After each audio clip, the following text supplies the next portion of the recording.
You know what tomorrow is? It's the beginning of a new year. Do you know what that means? Well, today we're talking about getting around OCR, and this is a dispute letter knockout round. Now, you hear me tell you all the time, don't use templates, use factual-based disputes. But do you understand that there's actual science that goes into this? Well, this stuff is taken directly from the Credit Bureau training materials, and guess what? It tells you exactly how their process works, because a lot of people think that there's just a bunch of people sitting around a table opening up envelopes. No, there's no humans. And what your intention needs to be is to get to a human, okay? So here's the deal. We're going to go over the process. So whether or not a dispute uses code crafting, another thing that you need to know about is how to get to a human being, okay? You don't want your letter just converted into, eOscar and to go over to the data furnisher, which mostly happens. But with templates, it happens 100% of the time. Okay, so here's the deal. A letter is received by the credit bureaus, obviously, right?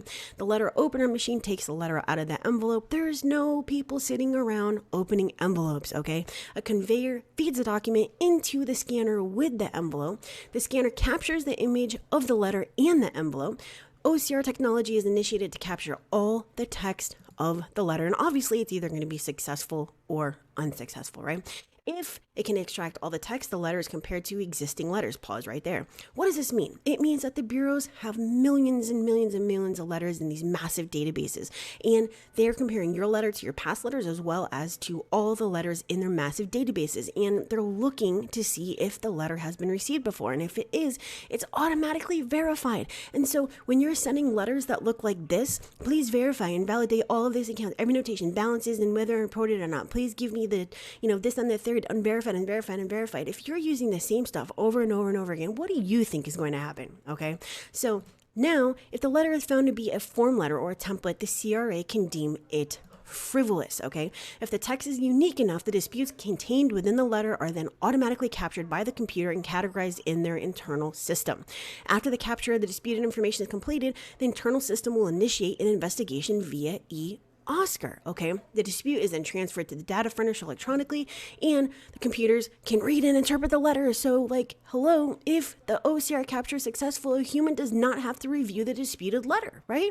So, if the letter is not able to successfully be captured by the OCR, then the scanned image must be manually reviewed by a human. Hello, this is where many errors occur, okay?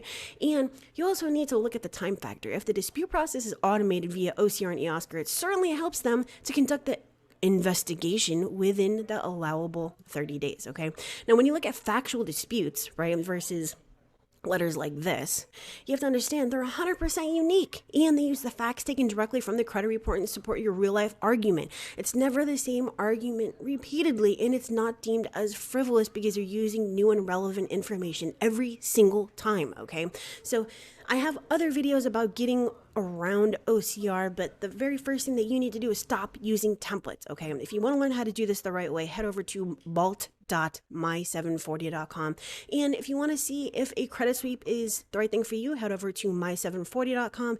And if you want to check out the dispute letter generator, go to liveletter.ask-kristen.com. And there are personal and commercial versions available. All right, so make sure to like this video, subscribe if you haven't done so, and I hope, it is my hope for you that you take the beginning of this new year seriously and you make plans to get rid of all these credit issues, okay? If you need help doing that, I'm here to help you. This is what I do. I have hundreds of videos that were designed to do exactly that. So I will see you in the new year. I hope you have a wonderful, safe evening, and that is it from me to you.